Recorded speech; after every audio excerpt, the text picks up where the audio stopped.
Hospital bill ನಿಮ್ದು ಎಷ್ಟಾಯಿತು, delivery ಖರ್ಚೆಲ್ಲ ಎಷ್ಟಾಯಿತು, ನಿಮ್ಮದು ಟೆಸ್ಟ್ ಟ್ಯೂಬ್ ಬೇಬಿನ ಆರ್ ನ್ಯಾಚುರಲ್ ಬೇಬಿನ ಅಂತ. ವೆಲ್ಕಮ್ ಬ್ಯಾಕ್ ಟು ಕಾವ್ಯ ಲೋಕ. ಎಲ್ಲರೂ ಚೆನ್ನಾಗಿದ್ದೀರಾ ಅಂತ ಅನ್ಕೋತೀನಿ. ಹಾಗೆ ನಾವೆಲ್ಲರೂ ತುಂಬಾ ಚೆನ್ನಾಗಿದ್ದೀವಿ.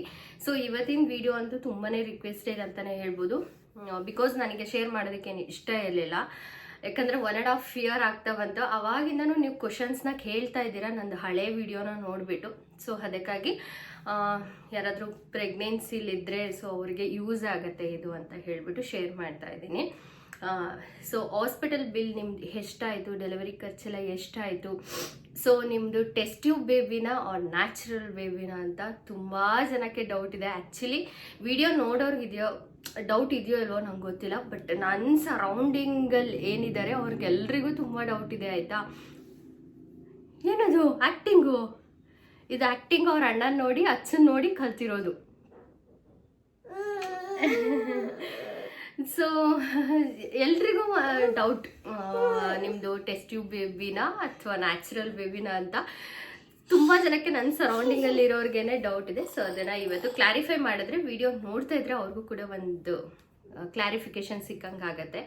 ಹಾಗೆ ನಾನು ಟ್ರೀಟ್ಮೆಂಟ್ ತೊಗೋತಿದ್ದೆ ಅಂತ ಕೂಡ ಹೇಳಿದೆ. ಸೊ ಕೆಲವರು ನನ್ನ ಬ್ಲಾಗ್ ನೋಡ್ತಿರೋರಿಗೆ ಅವ್ರಿಗೂ ಮೇ ಬಿ ಇದೇ ಥಾಟ್ಸ್ ಬಂದಿರ್ಬೋದು, ಐ ಥಿಂಕ್ ಚಿನಿ ಬೀಳ್ಕ.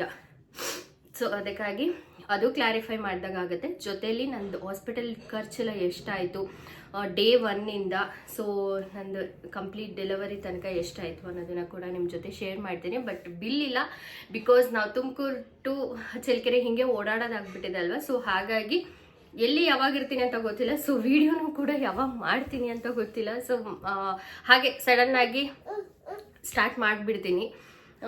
ಸೊ ಆ್ಯಕ್ಚುಲಿ ಸುಮ್ಮನೆ ಆಗಿದೆ. ಮೊನ್ನೆಯಿಂದ ಒಂದು 2 ಕ್ವಶನ್ಸ್ ಮತ್ತೆ ರಿಪೀಟ್ ಆಯಿತು. ಸೊ ಎಷ್ಟಾಗಿದೆ ಖರ್ಚು ಅಂತ ಹೇಳಿಬಿಟ್ಟು ಅದಕ್ಕಾಗಿ ಶೇರ್ ಮಾಡೋಣ ಅಂತ. ಆ್ಯಂಡ್ ಹೊಸ ವರ್ಷ ಬರ್ತಿದೆ. ಸೊ ಎಲ್ಲರೂ ಕೂಡ ತುಂಬಾ ಖುಷಿಯಾಗಿ ಎಲ್ಲರ ಜೊತೆ ಇರಿ ಅಂತ ಅನ್ಕೋತೀನಿ. ಸೊ ನನ್ನ ಮಗಳಿಗೆ ಕೂಡ 1.5 ವರ್ಷ ಕಂಪ್ಲೀಟ್ ಆಯಿತು. ಸೊ ಒಂಥರ ಖುಷಿ ಇದೆ. ಸೊ ಇವಾಗ ಅವಳಿಗೆ ವ್ಯಾಕ್ಸಿನ್ ಇದೆ. ವರ್ಷದ ಮೇಲೆ 6 ಮಂತ್ ಏನೋ ವ್ಯಾಕ್ಸಿನ್ ಬರುತ್ತೆ, ಹುಷಾರು ಕಂದ. ಸೊ ವ್ಯಾಕ್ಸಿನ್ ಇದೆ, ಅದು ಕೂಡ ಹಾಕಿಸ್ಬೇಕು. ಸೊ ತುಮಕೂರಿಗೆ ಹೋಗ್ಬಿಟ್ಟು ಹಾಕಿಸ್ತೀನಿ, ಇಲ್ಲಿ ಹಾಕ್ಸೋದಿಲ್ಲ ನಾನು, ಬಿಕಾಸ್ ಅಲ್ಲೇ ಹಾಕ್ಸಿರೋದ್ರಿಂದ. ಸೊ ಈ ವ್ಯಾಕ್ಸಿನ್ ಕೂಡ ಅವಳಿಗೆ ಅಲ್ಲೇ ಹಾಕಿಸ್ತೀನಿ. ಬಾ ಕುತ್ಕೊಳ್ಳೋಗಿದ್ರೆ ಕಮ್ ಸಿಡಾ. ಸೊ ನನ್ನ ಪ್ರೆಸೆಂಟ್ ನಾನು ಯೂಸ್ ಮಾಡೋವಂಥ ಲಿಪ್ ಬಾಮ್ ಇದು SPF 15 ಇದೆ. ನಾನು ಡಾಕ್ಟರ್ನ ಕನ್ಸಲ್ಟ್ ಮಾಡಿಬಿಟ್ಟು ಇದನ್ನು ತೊಗೊಂಡಿರೋದು. ಬಿಕಾಸ್ ನನಗೆ ಲಿಪ್ಸಲ್ಲಿ ಇಲ್ಲಿ ಮೇಲ್ಗಡೆ ಫುಲ್ಲು ವೈಟ್ ಚಿಕ್ಕು. ನೀನು ಹಂಗೆ ಹಾಡಿದ್ರೆ ಚಿನ್ನಿ ಕ್ಯಾಮ್ರಾ ಶೇಕ್ ಆಗುತ್ತೆ ಪುಟ್ಟ. ತಗೋ ಇದು. ಸೊ ಇಲ್ಲಿ ಲಿಪ್ಸಲ್ಲಿ ಮೇಲ್ಗಡೆ, ಕೆಳಗಡೆ ಇಲ್ಲ, ಜಸ್ಟ್ ಮೇಲ್ ಮಾತ್ರ ಫುಲ್ಲು ಚಿಕ್ಕ ಪಿಂಪಲ್ಸ್ ಆಗಿತ್ತು ನನಗೆ. ಅದೇನಕ್ಕೆ ಅಂತಲೇ ಗೊತ್ತಿಲ್ಲ. ಸೊ ಆ ಥರ ಆಯಿತು. ಅದಕ್ಕೋಸ್ಕರ ನಾನು ಬೇರೆ ಲಿಪ್ ಬಾಮ್ ನಾರ್ಮಲ್ ಆಗಿ ಯೂಸ್ ಮಾಡೋದನ್ನೇ ಟ್ರೈ ಮಾಡಿದೆ. ಬಟ್ ಹೋಗಲಿಲ್ಲ ಅದು. ಅದಾದಮೇಲೆ ನಾನು ನಮ್ಮ ಅಮ್ಮನ ಸ್ಕಿನ್ ಡಾಕ್ಟರ್ ಹತ್ರ ಕರ್ಕೊಂಡೋಗಿದ್ದೆ. ಸೊ ಅವ್ರಿಗೆ ತೋರಿಸ್ಬಿಟ್ಟು ಅವ್ರಿಗೆ ಸ್ವಲ್ಪ ಇಲ್ಲೆಲ್ಲ ಒಂಥರ ಚಿಕ್ಕದು, ಅವ್ರಿಗೂ ಕೂಡ ಏನೋ ರ್ಯಾಷಸ್ಸು ಏನೋ ಗೊತ್ತಿಲ್ಲ, ಡಸ್ಟಿಗಾಗಿದೆ ಅಂತ ಹೇಳ್ತಾಯಿದ್ರು. ಸೊ ಅದನ್ನು ತೋರಿಸಿದಾಗ ನಾನು ಕೂಡ ತೋರಿಸ್ಕೊಂಬಂದೆ. ಆ್ಯಕ್ಚುಲಿ ರೆಸ್ಪಾನ್ಸ್ ತುಂಬ ಚೆನ್ನಾಗಿದೆ ಅವ್ರದ್ದು. ಸ್ಕಿನ್ ಡಾಕ್ಟರ್ ಅಥರ್ವ ಅಂತ ಹೇಳ್ಬಿಟ್ಟು ನಾನು ಕೂಡ ಶಿವಾನಂದ್ ಹತ್ರ ಮತ್ತು ತಾರಾ ಕ್ಲಿನಿಕ್ಸು ಇಲ್ಲೆಲ್ಲನೂ ತೋರಿಸ್ಬಿಟ್ಟಿದ್ದೀನಿ ನನ್ನ ಸ್ಕಿನ್ನಿಗೆ. ಬಟ್ ನನಗೇನು ಅಷ್ಟು ವರ್ಕ್ ಆಗಲಿಲ್ಲ. ನೀನು ಕುತ್ಕೋಬೇಕು ಪುಟ್ಟ. ಸೊ ಅದು ಇವಾಗ ಜಸ್ಟು ಸ್ಕಿನ್ ಏನು ತೋರ್ಸೋಕೆ ಹೋಗಲಿಲ್ಲ, ನೋಡೋಣ ಸ್ವಲ್ಪ ದೊಡ್ಡವಳಾಗಲಿ ಅಂತ ಹೇಳ್ಬಿಟ್ಟು ಸುಮ್ಮನಾಗ್ಬಿಟ್ಟಿದ್ದೀನಿ. ಬಿಕಾಸ್ ಟ್ರೀಟ್ಮೆಂಟ್ ಎಲ್ಲ ಇರುತ್ತಲ್ವ. ಸೊ ಹಾಗಾಗಿ. ಆ್ಯಂಡ್ ಅದಾದಮೇಲೆ ನಾನು ಅಥರ್ವ ಅಂತ ನಮ್ಮ ಕಾಲೇಜ್, ಗೌರ್ಮೆಂಟ್ ಕಾಲೇಜ್ ಇದೆ, ಡಿಗ್ರಿ ಕಾಲೇಜ್ ಭದ್ರಮ್ಮ ಚೌಟ್ರಿ ಹತ್ರ. ಸೊ ಅದ್ರ ಆಪೋಸಿಟಲ್ಲೇ ಇದೆ ಅವ್ರದ್ದು. ಕಾಂತಿ ಸ್ವೀಟ್ಸ್ ಪಕ್ಕದಲ್ಲೇನೋ ಇದೆ ಅನಿಸುತ್ತೆ. ಸೊ ಹಂಗೋ ಅಡ್ರೆಸ್ ಅಂದರೆ ಕಂಚಿ ಸಿಲ್ಕ್ ಬರುತ್ತೆ ನೋಡಿ, ಅದ್ರ ಮೇಲ್ಗಡೆನೇ ಇರೋದು ಅವ್ರದ್ದು ಅಥರ್ವ ಕ್ಲಿನಿಕ್ ಅಂತ ಹೇಳ್ಬಿಟ್ಟು. ರೆಸ್ಪಾನ್ಸ್ ಅಂತೂ ತುಂಬಾ ಚೆನ್ನಾಗಿದೆ ಆಯಿತಾ. ಸೊ ರೆಸ್ಪಾನ್ಸು ಅಷ್ಟೇ ಚೆನ್ನಾಗಿದೆ, ಟ್ರೀಟ್ಮೆಂಟು ಅಷ್ಟೇ ಚೆನ್ನಾಗಿದೆ. ಅಫೋರ್ಡಬಲ್ ಅಂತ ಹೇಳ್ಬೋದು. ತುಂಬಾ ಕಡಿಮೆಗೇನೆ ಅವರು ಟ್ರೀಟ್ಮೆಂಟ್ನ ಮಾಡ್ತಾರೆ. ಸೊ ನಾನು ಆ್ಯಕ್ಚುಲಿ ನಮ್ಮ ಅಪ್ಪಾಜಿನ ಒಂದು 3 ಟೈಮ್ಸ್ ಕರ್ಕೊಂಡೋಗಿದ್ದೆ. ಅವ್ರಿಗೆ ಸ್ಕಿನ್ ಅಲರ್ಜಿ ಇತ್ತು. ಸೊ 3 ಟೈಮ್ಸ್ ತೋರಿಸಿದೆ, ಅವರಿಗೆ ಚೆನ್ನಾಗಿ ಕ್ಯೂರ್ ಆಯಿತು. ಅದಾದಮೇಲೆ ಅಮ್ಮನ್ನ ಕರ್ಕೊಂಡು ಹೋಗಿದ್ದು. ಅವ್ರಿಗೆ ಸ್ವಲ್ಪ ಇಲ್ಲೆಲ್ಲ ರ್ಯಾಷಸ್ ಆಗಿಬಿಟ್ಟಿತ್ತು ಅಂತ ಹೇಳ್ಬಿಟ್ಟು ಕರ್ಕೊಂಡೋದೆ. ಅವ್ರದ್ದು ಕೂಡ ಬೇಗನೆ ಕ್ಲಿಯರ್ ಆಯಿತು. ಸೊ ಅದಾದಮೇಲೆ ನನಗೆ ಇಲ್ಲಿ ತುಂಬಾ ಚಿಕ್ಕದು ಲಿಪ್ಸ್ ಮೇಲ್ಗಡೆ ಫುಲ್ಲು ವೈಟ್ ಚಿಕ್ಕ ಚಿಕ್ಕ ಪಿಂಪಲ್ಸ್ ಥರ ಆಗಿಬಿಟ್ಟಿದ್ದು. ಅಂದರೆ ಲೈಕ್ ಅದು ಕೀವಾಗಿದೆ ಅಂತ ಅಂದ್ಕೊಂಡೆ ನಾನು, ಬಟ್ ಇಲ್ಲ, ಅದು ಹಾಗೆ ಆಗಿಬಿಟ್ಟಿತ್ತು. ಸೊ ಅವರು ಇದನ್ನು ನನಗೆ ಸಜೆಸ್ಟ್ ಮಾಡಿದ್ರು. ಸೊ ಅವಾಗಿಂದ ಯೂಸ್ ಮಾಡ್ತಾ ಇದ್ದೀನಿ. ಇನ್ನು ಜಸ್ಟ್ 1 ವೀಕಿಂದ ಅಷ್ಟು ನಾನು ಯೂಸ್ ಮಾಡ್ತಿರೋದು. ಸೊ ಬೆಟರ್ ಅಂತ ಅನಿಸ್ತಿದೆ. ನೀವು ಯಾರಾದರೂ ಸ್ಕಿನ್ ಡಾಕ್ಟರ್ ಹತ್ರ ಹೋಗಬೇಕು ಅಂದರೆ ಸೊ ಅಥರ್ವ ಕ್ಲಿನಿಕ್ ಒಂದ್ಸಲ ವಿಸಿಟ್ ಮಾಡಿ, ಆಯಿತಾ. ಸೊ ನನಗೇನೋ ಓಕೆ ಅಂತ ಅನ್ನಿಸ್ತು. ಸೊ ನೀವು ಒಂದ್ಸಲ ವಿಸಿಟ್ ಮಾಡಿ, ನಿಮಗೂ ಏನಾದರೂ ಸೆಟ್ ಆಗ್ಬೋದೇನೋ. ಸೊ ಹಾಗಾಗಿ ಹೇಳ್ತಾ ಇದ್ದೀನಿ ಅಷ್ಟೇ, ವರ್ಕ್ ಆಗಿದೆ ಅನ್ನೋ ಕಾರಣಕ್ಕೆ. ಪುಟ್ಟ ಏನದು, ಎಲ್ಲಿಗೆ? ಸೊ ನನ್ನ ಮಗಳು ನೋಡಿ, ಫ್ಯಾನ್ ಇದೆ.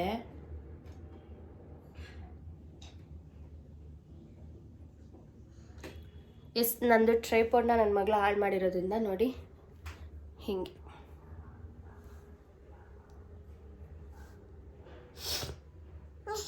ಅಮ್ಮ ತಾತ ಮೂತಿ ಹೆಂಗೋ ಇರೋದು. ಚಿನ್ನಿ ನಿನ್ ಕೈಯಲ್ಲಿದೆ, ಹನಿಮ ಕೈಯಲ್ಲಿದೆ, ಕೈಯಲ್ಲಿದೆ ಅನ್ನಿದು. ಇಲ್ಲಿದ್ಯಾ? ನಿನ್ ಕೈಯಲ್ಲಿದೆ.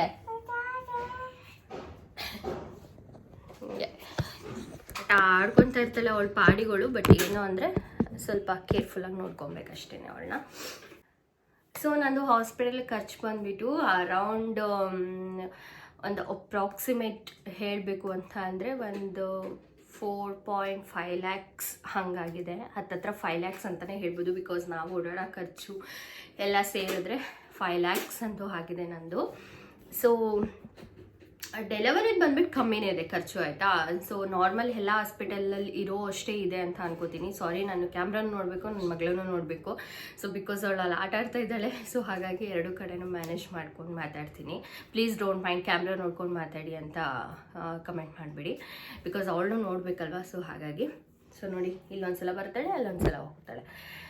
ಗಿಡಪ್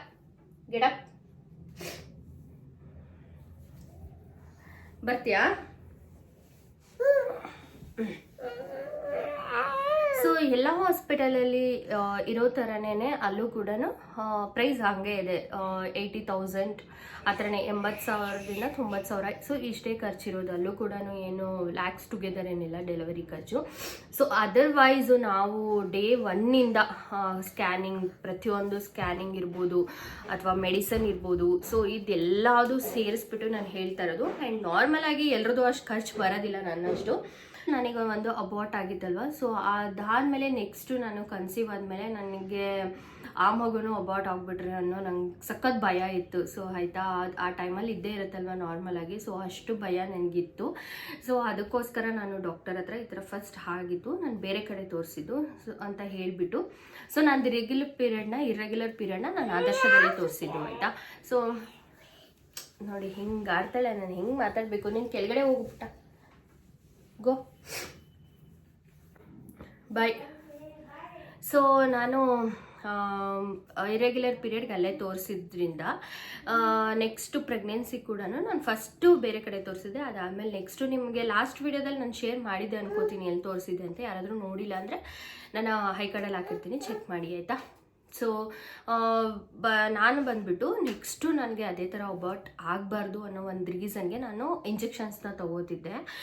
ಪ್ರತಿದಿನ ಬೆಳಗ್ಗೆ 8 ಗಂಟೆಗೆ ನಾನು ಇಂಜೆಕ್ಷನ್ಸ್ನ ತೊಗೋತಿದ್ದೆ ಅಪ್ ಟು 4.5 ತಿಂಗಳು ತನಕ.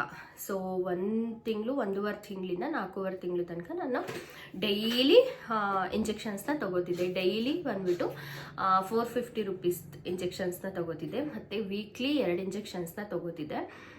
So weekly 2 injection, 15 days 1 injection, ಮತ್ತು ಎವ್ರಿ ಡೇ 4.5 ಮಂತ್ಸ್ ತನಕನೂ ತೊಗೋತಿದ್ದೆ ನಾನು. ಸೊ ಅದ್ರದ್ದೆಲ್ಲ ನಾನು ಖರ್ಚನ್ನ ನಿಮ್ಮ ಜೊತೆ ಶೇರ್ ಮಾಡ್ತಿರೋದು. ಬಿಕಾಸ್ ಎಲ್ಲರೂ ತೊಗೋಬೇಕು ಅಂತ ಏನಿಲ್ಲ, ಬಟ್ ನಾನು ತೊಗೊಂಡಿದ್ದು ಏನು ರೀಸನ್ನು, ಸೊ ಅದು ಸೋಡಿಯಂ ಇಂಜೆಕ್ಷನ್ ನಾನು ತೊಗೊಂಡಿದ್ದಾಯ್ತಾ. ಸೊ ನಮ್ಮಿಂದ ಬೇಬಿಗೆ ಬ್ಲಡ್ ಸರ್ಕ್ಯುಲೇಷನ್ ಆಗುತ್ತಲ್ವ. ಸೊ ಆ ಸರ್ಕ್ಯುಲೇಷನ್ ಬಂದುಬಿಟ್ಟು ಎಲ್ಲೂ ಕ್ಲಾಟ್ ಆಗಬಾರ್ದು ಅನ್ನೋ ಒಂದು ರೀಸನ್ಗೆ ಸೊ ಆ ಇಂಜೆಕ್ಷನ್ಸ್ ಬಂದ್ಬಿಟ್ಟು ನಮ್ಮಿಂದ ಬೇಬಿಗೆ ನಮ್ಮ ಅಮ್ಮ ಹತ್ರ ಕಳಿಸ್ತಾ ಇದ್ದೀನಿ. ಹಿಂಗೆ ತರಲೆ ಮಾಡ್ತಾಳೆ, ನಂಗೆ ವಿಡಿಯೋ ಮಾಡೋದಕ್ಕೆ ಬಿಡಲ್ಲ. ಸೊ ಹಾಗಾಗಿ ಕಳಿಸ್ಬಿಟ್ಟೆ ನಾನು. ಸೊ ನಾನು ಬಂದ್ಬಿಟ್ಟು ಅವಳು ಇಂಜೆಕ್ಷನ್ಸ್ನ ಏನಕ್ಕೆ ತಗೋತಿದ್ದೆ ಅಂದರೆ, ಸೊ ಇದನ್ನು ಕ್ಲಾರಿಫೈ ಮಾಡಿಬಿಡ್ತೀನಿ. ಇಂಜೆಕ್ಷನ್ಸ್ನ ತಗೋತಿದ್ದೀರಾ, ನಿಮ್ಮದು ಟೆಸ್ಟ್ ಟ್ಯೂಬ್ ಬೇಬಿ ಇರ್ಬೋದು, ಅದಕ್ಕೆ ನೀವು ತೊಗೊಂಡಿದ್ದೀರಾ ಅಂತ ಕೆಲವರು ಅಂದ್ಕೊಂಡಿದ್ದಾರೆ. ಬಟ್ ವಿಡಿಯೋ ನೋಡೋರು ಕೂಡ ಅಂದ್ಕೊಳ್ಬೋದು ಅನ್ನೋ ಕಾರಣಕ್ಕೆ ಕ್ಲಿಯರ್ ಮಾಡ್ತಾ ಇದ್ದೀನಿ ನಾನು. ಸೊ ನಾನು ಬಂದುಬಿಟ್ಟು ಇಂಜೆಕ್ಷನ್ಸ್ನ ತೊಗೊಂಡಿದ್ದೆ, ಬಟ್ ಹಾಗಂತ ಹೇಳಿಬಿಟ್ಟು ನಂದು ಟೆಸ್ಟ್ ಟ್ಯೂಬ್ ಬೇಬಿ ಅಲ್ಲ, ನಂದು ನ್ಯಾಚುರಲ್ ಬೇಬಿನೇ. ನನಗೆ ನ್ಯಾಚುರಲ್ ಆಗೇ ಬೇಬಿ ಆಗಿರೋದು. ಯಾವುದೇ ಥರದ ಟ್ರೀಟ್ಮೆಂಟ್ ಆಗಲಿ, ಮೆಡಿಸಿನ್ಸ್ ಆಗಲಿ, ಇಂಜೆಕ್ಷನ್ಸ್ ಆಗಲಿ ನಾನು ಏನೂ ತಗೊಂಡಿಲ್ಲ ಆಯಿತಾ. ಸೊ ನನ್ನ ಮಗಳು ನ್ಯಾಚುರಲ್ ಆಗೇ ಹುಟ್ಟಿರೋದು ಆಯಿತಾ. ಸೊ ತುಂಬ ಜನ ಅನ್ಕೊತಿದ್ರು ನನಗೆ, ಆ್ಯಕ್ಚುಲಿ ನಮ್ಮ ನೈಬರ್ಸ್ ಇರ್ಬೋದು, ನನ್ನ ರಿಲೇಟಿವ್ಸ್ ಕೆಲವರೆಲ್ಲ ಅನ್ಕೊತಿದ್ರು, ಬಿಕಾಸ್ ಯಾರ್ದು ಅಷ್ಟು ಪ್ರೆಗ್ನೆನ್ಸಿ ರಿಸ್ಕ್ ಇರಲಿಲ್ಲ, ನಿಂದು ತುಂಬಾ ರಿಸ್ಕ್ ಇದೆ, ಸೊ ನಮ್ಮದ್ರಲ್ಲಿ ಅಷ್ಟು ಯಾವುದು ಆಗಿರಲಿಲ್ಲ ಅಂತೆಲ್ಲನೂ ಹೇಳ್ತಾಯಿದ್ರು. ಸೊ ಅವರೆಲ್ಲ ನನ್ನ ಇಂಜೆಕ್ಷನ್ಸ್ ತೊಗೊಳ್ಳೋದನ್ನ ನೋಡಿಬಿಟ್ಟು ಮೇ ಬಿ ಮಗು ಹಾಕ್ತಾ ಇಲ್ಲೇನೋ ಅದಕ್ಕೆ ಇಂಜೆಕ್ಷನ್ಸ್ನ ತೊಗೋತಿದ್ದಾರೆ ಅಂತ ಅಂದ್ಕೊಂಡಿದ್ರು. ಇಲ್ಲ, ಆ್ಯಕ್ಚುಲಿ ನಂದು ನ್ಯಾಚುರಲ್ ಬೇಬಿನೇ. ಸೊ ನೆಕ್ಸ್ಟು ನನಗೆ ಅಬಾರ್ಟ್ ಆಗಬಾರ್ದು ಅನ್ನೋ ಕಾರಣಕ್ಕೆ ನಾನು ಫಸ್ಟಿಂದನೇ ಪ್ರಿಕಾಷನ್ಸ್ನ ತೊಗೊಂಡಿದ್ದಷ್ಟೇನೆ. ಸೊ ಎಲ್ಲರೂ ತೊಗೋಬೇಕಂತ ಏನಿಲ್ಲ, ಬಟ್ ನನ್ನ ಭಯಕ್ಕೆ ನನಗೆ ಏನೋ ಆಗಬಾರ್ದು, ನನ್ನ ಮಗಳಿಗೆ ಹುಟ್ಟೋ ಮಗು ಯಾವುದು ಅಂತ ಗೊತ್ತಿಲ್ಲ. ಸೊ ಆ ಮಗುಗೆ ಏನೋ ತೊಂದರೆ ಆಗಬಾರ್ದು, ಆರಾಮಾಗಿ ಹೆಲ್ತಿಯಾಗಿ ಹುಟ್ಟಬೇಕು ಅನ್ನೋದು ನನ್ನ ಇಂಟೆನ್ಷನ್ ಆಗಿತ್ತು. ಸೊ ಅದಕ್ಕೋಸ್ಕರ ನಾನು ಡಾಕ್ಟರ್ ಹತ್ರ ಮಾತಾಡಿದಾಗ ಸೊ ಅವ್ರು ಹೇಳಿದ್ದು, ಅಷ್ಟೊಂದು ಭಯ ನಿಮಗಿತ್ತು ಅಂತ ಅಂದರೆ, ಫಸ್ಟ್ ಬೇರೆ ಅಬಾರ್ಟ್ ಆಗಿತ್ತು ಅಂತ ಹೇಳ್ತೀರಾ, ಸೊ ಅಷ್ಟೊಂದು ಭಯ ಇದೆ ಅಂತ ಅಂದರೆ ಡೈಲಿ ಈ ಥರ ಇಂಜೆಕ್ಷನ್ಸ್ ಇರುತ್ತೆ, ನೋಡಿ ತೊಗೊಳ್ಳೋ ಹಾಗಿದ್ರೆ ತೊಗೊಳ್ಳಿ, ನಿಮ್ಮ ಚಾಯ್ಸ್ ಅದು ಆಯಿತಾ. ನಾವು ತೊಗೊಳ್ಳಿ ಅಂತ ಏನು ಫೋರ್ಸ್ ಮಾಡೋದಿಲ್ಲ, ನಿಮ್ಮ ಚಾಯ್ಸ್ ಅದು. ನಿಮ್ಗೇನಾದರೂ ಇನ್ ಕೇಸ್ ಓಕೆ ನಮಗೆ ಬೇಬಿಗೇನು ಆಗಬಾರ್ದು ಅನ್ನೋ ಕನ್ಸರ್ನ್ ಇತ್ತು ಅಂದರೆ ತೊಗೊಳ್ಳಿ ಅಂತಲೇ ಹೇಳಿದ್ರು. ಸೊ ಹಾಗಾಗಿ ನಾನು ಡಿಸೈಡ್ ಮಾಡಿದ್ವಿ, ಓಕೆ ತೊಗೊಂಡ್ಬಿಡೋಣ. ನೆಕ್ಸ್ಟ್ ಅದೇ ಥರ ಆದರೆ ತುಂಬಾ ಪೇಯ್ನ್ ಆಗುತ್ತೆ, ಅದಕ್ಕಿಂತ ಇರೋ ಮಗನ ಚೆನ್ನಾಗಿ ನೋಡ್ಕೊಳ್ಳೋಣ ಅನ್ನೋದು ನಮ್ಮಿಬ್ಬರ ತಲೆಯಲ್ಲಿತ್ತು. ಸೊ ಹಾಗಾಗಿ ನಾನು ಇಂಜೆಕ್ಷನ್ಸ್ನ ತೊಗೊಂಡೆ. ಅದ್ರ ಜೊತೆ ನಮಗೆ ನಾನು ಎಲ್ಲೂ ಶೇರೇ ಮಾಡಿಲ್ಲ ಆಯಿತಾ. ಇಂಜೆಕ್ಷನ್ಸ್ ಏನು ತೊಗೋತಿದ್ದೆ, ಟ್ಯಾಬ್ಲೆಟ್ಸ್ ಏನು ತೊಗೋತಿದ್ದೆ, ಅದೆಲ್ಲ ಯಾವುದೂ ಶೇರ್ ಮಾಡಿಲ್ಲ ನಿಮ್ಮ ಜೊತೆ. ಸೊ ಇಂಜೆಕ್ಷನ್ಸ್ ಹೇಳಿದ್ನಲ್ಲ, ಡೈಲಿ ಒಂದು ಇಂಜೆಕ್ಷನ್ ಇರ್ತಾಯಿತ್ತು ನನಗೆ, ಬೆಳಗ್ಗೆನೇ ಇರ್ತಾಯಿತ್ತು, ಅದಾದಮೇಲೆ ವೀಕ್ಲಿ 2 ಇರ್ತಾಯಿತ್ತು, ಮತ್ತು 15 days ಒನ್ಸ್ ಇರ್ತಾಯಿತ್ತು, ಮತ್ತು ಟ್ಯಾಬ್ಲೆಟ್ಸ್ ಸಿಕ್ಕಾಪಟ್ಟೆ ಇರ್ತಾಯಿತ್ತು, ಬೆಳಗ್ಗೆ ಮಧ್ಯಾಹ್ನ ರಾತ್ರಿ. So 3 time tablets around daily 10 to 14-15 tablets ಹತ್ರ ಇರ್ತಾಯಿತ್ತು ನನಗೆ. ಸೊ ಅದನ್ನು ತೊಗೋತಿದ್ದೆ. ಅದ್ರ ಜೊತೆ ನಾವು ಯೂರಿನ ಪಾಸ್ ಮಾಡ್ತೀವಲ್ವ, ಸೊ ಅಲ್ಲಿಗೆ ಇನ್ಸೆಟ್ ಟ್ಯಾಬ್ಲೆಟ್ ಕೊಟ್ಟಿದ್ರು, ಅಪ್ ಟು 4.5 months, ಅರೌಂಡ್ 5 monthsೇ ನನಗೆ. ಸೊ 5 months ತನಕ ನಾನು ಇನ್ಸೆಟ್ ಟ್ಯಾಬ್ಲೆಟ್ನ ತೊಗೋತಿದ್ದೆ ನಾನು, ಬಿಕಾಸ್ ಅದೇ ಹೇಳಿದ್ನಲ್ಲ, ಅಬಾರ್ಟ್ ಆಗಬಾರ್ದು ಅನ್ನೋ ರೀಸನ್ ಅಷ್ಟೇನೆ. ಸೊ ಇಷ್ಟೆಲ್ಲ ಏನು ಮಾಡೋ ಅವಶ್ಯಕತೆ ಇರಲಿಲ್ಲ ಅಂತ ಅನಿಸುತ್ತೆ. ಬಟ್ ನಮಗೆ ಒಂದು ಮಗುನ ಲೈಕ್ ಆ ಥರ ಆಯ್ತಲ್ವ, ಸೊ ನೆಕ್ಸ್ಟ್ ಆಗಬಾರ್ದು. ಆ ಥರ ಆಯಿತು ಅಂದರೆ ಎಷ್ಟು ಅದನ್ನು ತಡ್ಕೊಳಕ್ಕಾಗಲ್ಲ. ಫಸ್ಟು ಅನ್ಎಕ್ಸ್ಪೆಕ್ಟೆಡ್ ಆಗಿ ನಮಗೆ, ನಾನು ಆ್ಯಕ್ಚುಲಿ ಕನ್ಸೀವ್ ಆಗಿದ್ದು. ಸೊ ಅದ್ರ ಮೇಲೆ ಅಷ್ಟು ನಮಗೆ ಏನೋ ಒಂಥರ ಕೇರ್ ಅನ್ನೋದು ಬಂದುಬಿಟ್ಟಿತ್ತು ಜಸ್ಟ್ 1 ವೀಕಿಗೇನೆ. ಸೊ ಇಲ್ಲದೆ ಇರೋ ಫೀಲಿಂಗ್ಸ್ನೆಲ್ಲ ನಾವಿಬ್ರೂ ಲೈಕ್ ಆಸೆ ಎಲ್ಲ ಇಟ್ಕೊಂಡ್ಬಿಟ್ಟಿದ್ವಿ. ಸೊ ಇದೂ ಪ್ಲ್ಯಾನ್ ಮಾಡಿ ಆಗಿರೋ ಬೇಬಿ ಇದು. ಸೊ ಅದು ಏನಾದರೂ ಹಾಕ್ಬಿಟ್ರೆ ಅನ್ನೋದೊಂದು ಭಯ, ಎಲ್ಲ ಪೇರೆಂಟ್ಸ್ಗೂ ಇರೋ ಥರನೇ ನಮಗೂ ಭಯ ಇತ್ತು. ಸೊ ಅದಕ್ಕೋಸ್ಕರ ನಾವು ಫಸ್ಟೇನೆ ಪ್ಲ್ಯಾನ್ ಮಾಡ್ಕೊಂಬಿಟ್ಟು ಅದಕ್ಕೇನು ಬೇಕು, ಏನೂ ಆಗಬಾರ್ದು ಅನ್ನೋ ಕಾರಣಕ್ಕೆ ತೊಗೊಂಡಿದ್ದು. ಅದಾದಮೇಲೆ ನನಗೆ ಮತ್ತೆ ನೋಡಿ ಅಷ್ಟೆಲ್ಲ ನಾನು ಲೈಕ್ ಟ್ರೀಟ್ಮೆಂಟ್ ಅಂದರೆ ಮೆಡಿಸನ್ ತೊಗೊಂಡು ಪಾಪಗೆ ಏನೂ ಆಗಬಾರ್ದು ಅಂದರೂ ಕೂಡ ನನಗೆ 3-3.5 ತಿಂಗಳು ಹತ್ತತ್ರ ಇದ್ದಾಗ ಬ್ಲೀಡಿಂಗ್ ಥರ ಸ್ಟಾರ್ಟ್ ಆಯಿತು ನೋಡಿ. ನಾನು ಇಷ್ಟೆಲ್ಲ ತೊಗೊಂಡ್ರೂ ಆ ಥರ ಸ್ಟಾರ್ಟ್ ಆಯಿತು ನನಗೆ. ಅದಾದಮೇಲೆ ಮತ್ತೆ ನಾನು 3 days ಅಡ್ಮಿಟ್ ಆಗಿದ್ದು ಹಾಸ್ಪಿಟಲಲ್ಲಿ. ಸೊ ಮತ್ತೆ ದೇವ್ರ ದಯೆಯಿಂದ ಏನೂ ಆಗಲಿಲ್ಲ, ನಾರ್ಮಲಾಗೇ ಆಯಿತು. ಬಿಕಾಸ್ ಒಂದ್ಸಲ ಆ ಥರ ಬ್ಲೀಡಿಂಗ್ ಥರ ಸ್ಟಾರ್ಟ್ ಆಗಿಬಿಟ್ರೆ ಕಷ್ಟ ಅಲ್ವಾ, ಇರೋದೇ ಇಲ್ಲ ಮಗು. ಸೊ ಆ ಥರ ಆಗಿಬಿಡ್ತು. ನಾನು ಇಷ್ಟು ಪ್ರಿಕಾಷನ್ಸ್ನ ತೊಗೊಂಡ್ರು ಕೂಡ ಆ ಥರ ಆಯಿತು ನೋಡಿ. ಇನ್ನೇನೋ ತೊಗೊಳ್ಳಿಲ್ಲ ಅಂದಿದ್ರೆ ಮೇ ಬಿ ಗೊತ್ತಿಲ್ಲ ಏನಾಗ್ತಿತ್ತು ಅಂತ. ಸೊ ಇಷ್ಟೆಲ್ಲ ತೊಗೊಂಡ್ರು ಆ ಥರ ಆಯಿತು. ಮತ್ತು ನಾನೊಂದು 3 times, ನಾನು 9 monthsಲ್ಲಿ ನನ್ನ ಡೆಲಿವರಿಗೂ ಮುಂಚೆ ಆಲ್ಮೋಸ್ಟ್ ನಾನು 3 times ಅಡ್ಮಿಟ್ ಆಗಿದ್ದೆ ಆಯಿತಾ. ಸ್ಟಾರ್ಟಿಂಗು ನಾನು ಕನ್ಸೀವ್ ಅಂತ ಹೋದಾಗ ಅಡ್ಮಿಟ್ ಆಗಿದ್ದು. ಅದಾದಮೇಲೆ ಮತ್ತೆ ಒಂದು ಸಲ ನನಗೆ ಅದಾದಮೇಲೆ ಮತ್ತೆ ಒಂದ್ಸಲ ನನಗೆ ತುಂಬ ಸುಸ್ತಾಗ್ತಾಯಿತ್ತು, ಏನು ಅಂತ ಗೊತ್ತಿಲ್ಲ, ಸಿಕ್ಕಾಪಟ್ಟೆ ಸುಸ್ತಾಗ್ತಿತ್ತು. ಅವಾಗ ಒಂದ್ಸಲ ಆಗಿದೆ ಅಡ್ಮಿಟು. ಅದಾದಮೇಲೆ ಈ ಥರ ಬ್ಲೀಡಿಂಗ್ ಕಾಣಿಸ್ಕೊಂತು ಅನ್ನೋ ಕಾರಣಕ್ಕೆ ಸೊ ಎಲ್ಲರೂ ಏನು ಹೇಳಿದ್ರು ಅಂತ ಅಂದರೆ, ಇಲ್ಲ ಅದು ವೇಸ್ಟ್ ಇರೋದು ಬರ್ತಾ ಇರುತ್ತೆ, ಸೊ ಏನು ಭಯ ಪಡೋದು ಬೇಡ ಅಂದರು. ಬಟ್ ನನಗೆ ಆ ಟೈಮಲ್ಲಿ ಆಗಲಿಲ್ಲ. ನಾನು ಡಾಕ್ಟರ್ ಹತ್ರ ಕನ್ಸಲ್ಟ್ ಮಾಡಿನೇ ಆಮೇಲೆ ಮತ್ತೆ 2-3 ದಿನ ಅಡ್ಮಿಟ್ ಆಗಿ, ಸೊ ಅದೆಲ್ಲ ಆದಮೇಲೆ ಆರಾಮಾಗಿ ನನ್ನ ಮಗಳು ಹುಟ್ಟಿದ್ದು. ಅವರು ಹೇಳಿದರು ನನಗೆ ಕಂಪ್ಲೀಟ್ ಬೆಡ್ ರೆಸ್ಟು. ಯಾವ ಥರ ಅಂದರೆ ಜಸ್ಟ್ ವಾಶ್ರೂಮಿಗೆ ನಿಮಗೆ ಅರ್ಜೆಂಟ್ ಆಯಿತು ಅಂದರೆ ಮಾತ್ರ ನೀವು ವಾಶ್ರೂಮ್ಗೆ ಹೋಗಿ ಬನ್ನಿ, ಇಲ್ಲ ಅಂತಂದರೆ ಕಂಪ್ಲೀಟ್ ಬೆಡ್ ರೆಸ್ಟ್. ಆಮೇಲೆ ನನಗೊಂದು ಫ್ರೂಟ್ಸ್ ತಿನ್ನಂಗಿರಲಿಲ್ಲ, ಡ್ರೈ ಫ್ರೂಟ್ಸ್ ಏನೂ ತಿನ್ನಂಗಿರಲಿಲ್ಲ, ಜಸ್ಟ್ ಸೊಪ್ಪು, ಟೊಮೊಟೊನೇ ಜಾಸ್ತಿ ನನಗೆ ತಿನ್ನೋದಕ್ಕೆ ಹೇಳಿದ್ದು. ಸೊ ಟೊಮೊಟೊ, ಸೊಪ್ಪು, ತರಕಾರಿ ಇಷ್ಟು ಬಿಟ್ಟು ನಾನು ಹೊರ್ಗಡೆದು ಒಂದು ಚೂರು ಏನೇನು ತಿಂದಿರಲಿಲ್ಲ ಆಯಿತಾ. ಯಾವಾಗ ತಿನ್ನೋಕ್ಕೆ ಸ್ಟಾರ್ಟ್ ಮಾಡಿದ್ದು ಅಂದರೆ 8 ತಿಂಗಳಲ್ಲಿ ನಾನು ಒಂದು 2-3 ಸಲ ತಿಂದಿರ್ಬೋದು ಅಷ್ಟೇನೆ. ಅದನ್ನು ಬಿಟ್ಟು ನಾನು ಅಪ್ ಟು ಡೆಲಿವರಿ ತನಕ ಏನೂ ಮುಟ್ಟಿರಲಿಲ್ಲ, ಮನೆ ಫುಡ್ ಅಷ್ಟೇ ನಾನು ತಿಂದಿದ್ದು. ಸೊ ಅಷ್ಟು ಕೇರ್ಫುಲ್ಲಾಗಿ ನಾನು ನನ್ನ ಪ್ರೆಗ್ನೆನ್ಸಿನ ನೋಡ್ಕೊಂಡಿದ್ದೀನಿ. ಹೋಲ್ ಪ್ರೆಗ್ನೆನ್ಸಿಲಿ ನಾನು ಹಂಗಿದ್ದಿದ್ದು. ಸಾರಿ, ಇಲ್ಲಿ ಬಂದಾಗಿಂದ ಡಸ್ಟಿಗೆ ಫುಲ್ ಕೆಮ್ಮಾಗ್ಬಿಟ್ಟಿದೆ, ಡ್ರೈ ಕೆಮ್ಮು.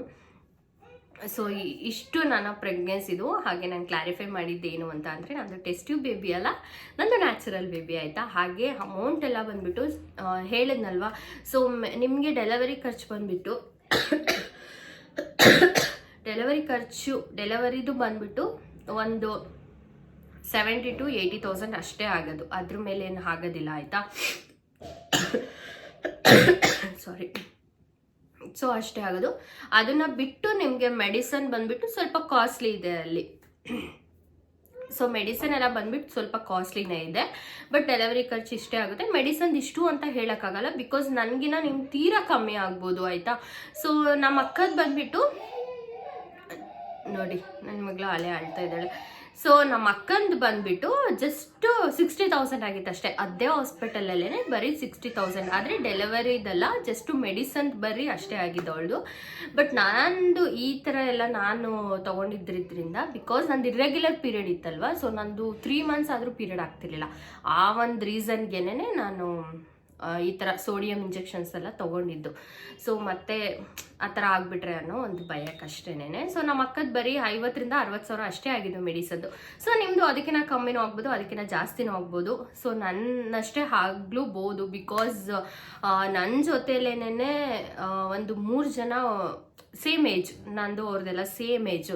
ಸೊ ಹಿಂಗಿರೋರ್ದು ಟ್ವಿನ್ಸ್ ಬೇಬಿದೆಲ್ಲನೂ ಅವ್ರು ಹಾಸ್ಪಿಟಲಲ್ಲೇ ಇದ್ರು ಗೊತ್ತಾ. ಒಂದು ಅಪ್ ಟು 3 months ಅಡ್ಮಿಟ್ ಆದವರು 8.5-9 months ತನಕನೂ ಅಲ್ಲೇ ಸ್ಟೇ ಆಗಿ ಅಲ್ಲೇ ಇದ್ದು, ಒಂದೇ ಸಲ ಡೆಲಿವರಿ ಆದಮೇಲೆ ಅವರು ಮನೆಗೆ ಹೋಗಿರೋದು.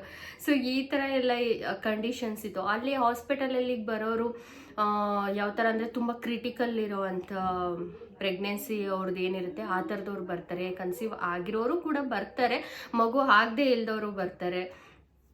ಸೊ ತುಂಬ ನಮಗೆ ಮಗು ಲೈಕ್ ಸಿಗೋದೇ ಇಲ್ಲ ಆ ಥರ ಆಗಿಬಿಟ್ಟಿದೆ ಪ್ರೆಗ್ನೆನ್ಸಿಲಿ ಅನ್ನೋರು ಕೂಡ ಕ್ರಿಟಿಕಲ್ ಸ್ಟೇಜಲ್ಲಿ ಇರೋರು ಕೂಡ ಬರ್ತಾರೆ. ಬಿಕಾಸ್ ನಾನು ನೋಡಿದ್ದೀನಿ 9 months ತನಕ ನಾನು ನೋಡಿದ್ದೀನಿ ಅಲ್ಲಿ ಯಾವ್ಯಾವ ಥರ ಪೇಷಂಟ್ಸ್ ಎಲ್ಲ ಬರ್ತಾರೆ ಅಂತ. ಹರ್ಷ ಡಾಕ್ಟರ್ ಚೆನ್ನಾಗಿ ನೋಡ್ತಾರಾ ನೀವು ತೋರಿಸೋ ಡಾಕ್ಟರ್ ಅಂತ ಹೇಳ್ತಿದ್ರಿ, ತುಂಬ ಚೆನ್ನಾಗಿ ನೋಡ್ತಾರೆ, ಬಟ್ ಮೆಡಿಸನ್ ಸ್ವಲ್ಪ ಜಾಸ್ತಿನೇ ಹೇಳ್ತಾರೆ, ಆದರೆ ತುಂಬ ಚೆನ್ನಾಗಿ ನೋಡ್ತಾರೆ ಅದೊಂದು. ಮತ್ತು ರೆಸ್ಪಾನ್ಸ್ ಚೆನ್ನಾಗಿದೆ ಅವ್ರದ್ದು, ಆ್ಯಂಡ್ ಅಲ್ಲಿ ಸ್ಟಾಫ್ಗಳು ಕೂಡ ತುಂಬ ಚೆನ್ನಾಗಿ ರೆಸ್ಪಾನ್ಸ್ ಮಾಡ್ತಾರೆ. ಬಟ್ ಸ್ವಲ್ಪ ಸ್ಟ್ರಿಕ್ಟ್ ಅನ್ನಿಸ್ತಾರೆ, ಬಟ್ ಒಳ್ಳೆಯದನ್ನೇ ಹೇಳ್ತಾರೆ. ಲೈಕ್ ನಾವು ಮನೆಗೆ ಹೋದಾಗ ಹೆಂಗಿರಬೇಕು, ಸೊ ಅದು ಇದು ಎಲ್ಲದನ್ನು ಚೆನ್ನಾಗಿ ಫ್ರೆಂಡ್ಲಿಯಾಗೇ ಹೇಳ್ತಾರೆ, ಬಟ್ ನೋಡಿದ್ರೆ ಸ್ಟ್ರಿಕ್ಟ್ ಅನ್ನಿಸ್ತಾರೆ ಅವರು. ಸೊ ಓವರ್ ಆಲ್ ಹಾಸ್ಪಿಟಲ್ದೆಲ್ಲ ಏನೂ ಹೇಳೋ ಆಗಿಲ್ಲ. ಹಾಗೆ ಖರ್ಚು ಅಷ್ಟೇ, ನಂದು ಇಷ್ಟ ಆಗಿದೆ ನಿಮ್ಮದು ಇಷ್ಟ ಆಗುತ್ತೆ ಅಂತ ಹೇಳಂಗಿಲ್ಲ. ಬಿಕಾಸ್ ನಂದು ಎಲ್ಲನೂ ಫಸ್ಟ್ ಡೇ 1 ತಿಂಗಳಿಂದ ಇಟ್ಕೊಂಡು 9 months ನಂದು ಡೆಲಿವರಿ ತನಕ ನಂದು ಅರೌಂಡ್ 4 to 5 lakhs ಆಗಿದೆ ನಂದು ಆಯಿತಾ. ಸೊ ಇಷ್ಟು ನಂದು ಖರ್ಚು. So test tube baby or natural baby ಇದು ಕೂಡ ಕ್ಲಾರಿಫೈ ಮಾಡಿದ್ದೀನಿ ನಾನು. ಸೊ ನೀವು ಯಾರಾದ್ರೂ ಕನ್ಸೀವ್ ಆಗಿದ್ರಿ, ಆಗಬೇಕು ಇಲ್ಲ ನಮಗೆ ಆಗ್ತಾ ಇಲ್ಲ ಅಂದರೆ ಪ್ಲೀಸ್ ಒಂದ್ಸಲ ನೀವು ಹರ್ಷ ಡಾಕ್ಟರ್ನ ಕಾಂಟ್ಯಾಕ್ಟ್ ಮಾಡಿ. ಬಿಕಾಸ್ ಮಗು ಅನ್ನೋದು ಒಂದು ಪೇರೆಂಟ್ಸಿಗೆ ಎಷ್ಟು ಇಂಪಾರ್ಟೆಂಟ್ ಅನ್ನೋದು ನನಗೆ ಇವಾಗ ಅರ್ಥ ಆಗ್ತಿದೆ. ಆ ಒಂದು ಮೂಮೆಂಟ್ನ ಎಲ್ರಿಗೂ ಕೂಡ ಎಂಜಾಯ್ ಮಾಡ್ಬೇಕು ಅನ್ನೋದು ಇದ್ದೇ ಇರುತ್ತಲ್ವ. ಸೊ ಹಾಗಾಗಿ ಆಗ್ತಿಲ್ಲ ಅನ್ನೋರು ಕೂಡ ಒಂದ್ಸಲ ಹೋಗಿ ಕನ್ಸಲ್ಟ್ ಮಾಡಿ. ಅದ್ರ ಬಗ್ಗೆ ನಂಗೆ ಗೊತ್ತಿಲ್ಲ, ಬಟ್ ಲೈಕ್ ಅವ್ರದ್ದು ಒಂಥರ ಗುಡ್ ರಿಸಲ್ಟ್ ಇದೆ, ಗುಡ್ ವೈಬ್ಸ್ ಇದೆ ಅಂತ ನನಗೆ ಅನ್ನಿಸ್ತು ಆ ಒಂದು ಹಾಸ್ಪಿಟಲಲ್ಲಿ. ಸೊ ಪ್ಲೀಸ್ ದಯವಿಟ್ಟು ಯಾರಾದರೂ ಮಗು ಆಗ್ತಿಲ್ಲ ಅಂತಂದರೆ ಒಂದ್ಸಲ ಕನ್ಸಲ್ಟ್ ಮಾಡಿ ಆಯಿತಾ. ಆದರೆ ಮೆಡಿಸನ್ ತುಂಬ ಇದೆ, ನೀವು ಯಾರಾದರೂ ಇಲ್ಲ ಓವರ್ ಮೆಡಿಸನ್ ನಮ್ಗೆ ಇಷ್ಟ ಆಗಲ್ಲ ಅಂದರೆ ಸೊ ಪ್ಲೀಸ್ ದಯವಿಟ್ಟು ಹೋಗಬೇಡಿ ಆಯಿತಾ. ಓಕೆ ಮೆಡಿಸನ್ ಇದ್ದರೂ ಪರವಾಗಿಲ್ಲ, ನಮಗೆ ಹೆಲ್ತಿ ಬೇಬಿ ಇದ್ದರೆ ಸಾಕು, ಚೆನ್ನಾಗಿ ಮಗು ಆದರೆ ಸಾಕು ಅನ್ನೋರಿದ್ದರೆ ಒಂದ್ಸಲ ಹೋಗಿ ಬನ್ನಿ ಆಯಿತಾ. ಸೊ ಇವತ್ತಿನ ವಿಡಿಯೋ ಇಷ್ಟೇ ಫ್ರೆಂಡ್ಸ್. ತುಂಬ ರಿಕ್ವೆಸ್ಟ್ ಮಾಡ್ತಾಯಿದ್ರು, ತುಂಬ ಕ್ವಶನ್ಸ್ ಬರ್ತಾಯಿತ್ತು. ನಾನು ಬೇಕಾದರೆ ಸ್ಕ್ರೀನ್ ಮೇಲೆ ಹಾಕ್ತೀನಿ, ನಿಮ್ಮದು ಡೆಲಿವರಿ ಖರ್ಚು ಎಷ್ಟಾಯಿತು, ಸೊ ಹಾಸ್ಪಿಟಲಲ್ಲಿ ಡಾಕ್ಟರ್ ಯಾವ ಥರ ನೋಡ್ತಾರೆ ಅಂತ. ಸೊ ತುಂಬಾ ಚೆನ್ನಾಗಿ ನೋಡ್ತಾರೆ. ಹಾಗೆ ಡೆಲಿವರಿ ಖರ್ಚು ಎಷ್ಟಾಯಿತು ಅಂತ, ಅದ್ರ ಜೊತೆ ಇದು ಟೆಸ್ಟ್ ಟ್ಯೂಬ್ ಬೇಬಿದು ಆ್ಯಕ್ಚುಲಿ ನಮಗೆ ಸರೌಂಡಿಂಗ್ ಎಲ್ಲ ಫುಲ್ ಅನ್ಕೊಂಬಿಟ್ಟಿದ್ರು, ಕೆಲವ್ರು ಕೇಳು ಇದ್ರು ನನ್ನ. ಸೊ ಅದಕ್ಕಾಗಿ ಕ್ಲಾರಿಫೈ ಮಾಡಿದೆ ಅಷ್ಟೇನೆ. ಸೊ ಇವತ್ತಿನ ವಿಡಿಯೋ ಇಷ್ಟೇ ಫ್ರೆಂಡ್ಸ್. ತಮ್ಮೆಲ್ಲರಿಗೂ ಇದೊಂದು ಇನ್ಫಾರ್ಮೇಷನ್ ಇಷ್ಟ ಆಗಿರುತ್ತೆ ಅಂತ ನಾನು ಭಾವಿಸ್ತೀನಿ. ಇಷ್ಟ ಆದರೆ ಪ್ಲೀಸ್ ದಯವಿಟ್ಟು ಲೈಕ್ ಆ್ಯಂಡ್ ಶೇರ್, ಹಾಗೆ ನಿಮ್ಮ ಫ್ರೆಂಡ್ಸ್ ಮತ್ತು ಫ್ಯಾಮಿಲಿ ಕೂಡ ಶೇರ್ ಮಾಡೋದನ್ನು ಮರಿಬೇಡಿ ಆಯಿತಾ. ಅವ್ರಿಗೂ ಕೂಡ ಯೂಸ್ ಆಗುತ್ತೆ. ಅದಕ್ಕೋಸ್ಕರ thank you for watching. Bye.